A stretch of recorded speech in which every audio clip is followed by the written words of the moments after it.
Você viu aqui no nosso Fenômeno Fica Alerta que os medicamentos ficaram até 4,5% mais caros ontem, né? E esse aumento pesa principalmente, claro, ó, no bolso dos idosos, que muitas vezes vivem com o salário mínimo. E é esse o assunto do Explica Pra Gente de hoje, que está no ar.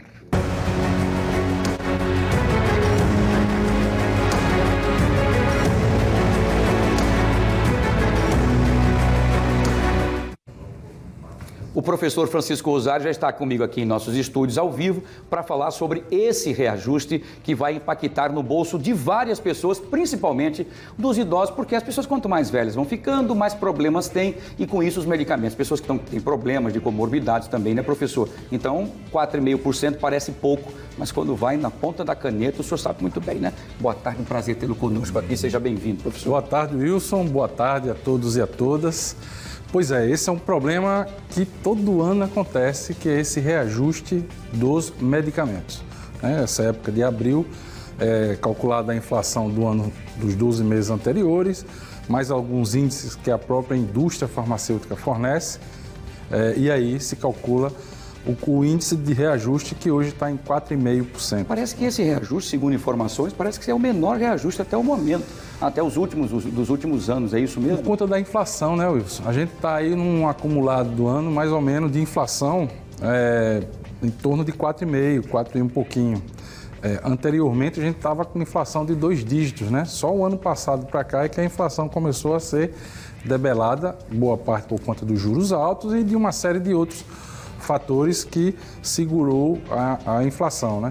Quer dizer, esse não seria um reajuste, seria um ajuste, digamos assim, porque para o trabalhador é sempre reajuste, aumentou, reajustou. Mas para o comércio farmacêutico, né, para a indústria farmacêutica, é um ajuste apenas de inflação, é isso? Uma reparação da inflação.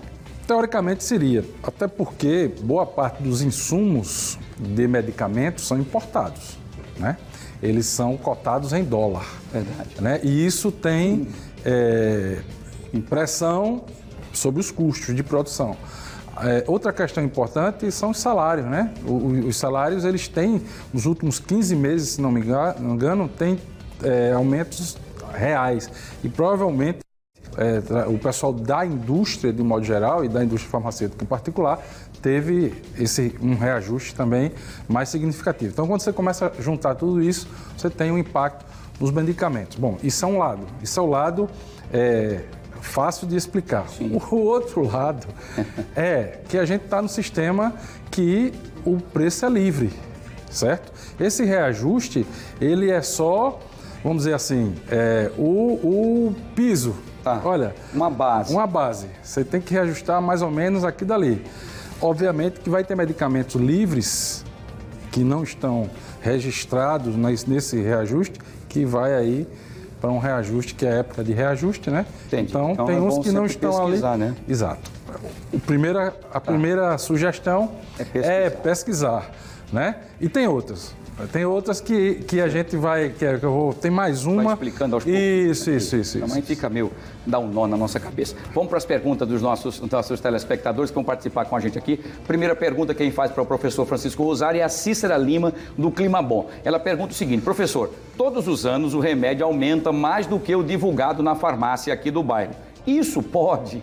Pois é, Você acabou de falar sobre isso, né? Pois é. Né? Porque o que acontece? Existem medicamentos que vão estar dentro do limite de aumento, tá certo? Tem medicamento que só vai aumentar esse 4,5% porque o governo regula e tal, mas tem medicamento que você compra, eu compro e qualquer um compra, que é livre, né? É o mercado que regula e quem... A demanda, procura. Exato. E aí o dono da farmácia, se ele estiver sozinho na região e tal, ele coloca o preço que ele achar por bem, né? Tem isso. Se tiver uma rede, né, que ele domine, né? Exatamente, né? E a gente vê muito isso. Inclusive, recentemente, tem várias matérias jornalísticas, investigativas, mostrando, por exemplo, a questão dos CPFs como forma de desconto, que não é desconto, né? E você não é obrigado a dar CPF para ter desconto, tá certo? As margens dos medicamentos, historicamente, são muito grandes, Wilson, mas muito grandes, que a gente nem tem ideia. E aí você tem, fora essas margens, esses aumentos que são regulados e autorizados pelo governo. Então, realmente acontece isso que a Cícera ali falou. Verdade. O bom é pesquisar sempre, né? Pesquisar, então, e tentar ver com aquele farmacêutico que tem um pouquinho mais de coração, digamos assim, para poder ter um preço mais justo. Uma das coisas dentro da pesquisa... Tem farmácias que mesmo com esses aumentos, a farmácia continua mantendo aquele preço antigo. Isso. Farmácia de bairro, como ela bem falou. As redes, às vezes, aplicativos. Farmácias que vendem por... aplicativo que não tem loja física aqui, né? Não tem custo. Exato, vende pelo correio, recebe em casa, às vezes você tem um preço menor, divide mais vezes e principalmente quem tem medicamento controlado e de uso recorrente, você tem a farmácia popular que cede, às vezes falta, tal, mas você tem um estoque ali para poder te atender principalmente a população de baixa renda, quem está no CAD único. Perfeito, muito bem. Vamos lá para a segunda e última pergunta de hoje. Quem faz a pergunta para o professor Francisco Rosário é a Milene de Oliveira, do Barro Duro. Ela pergunta: professor, o salário nunca dava conta de pagar todos os medicamentos do mês.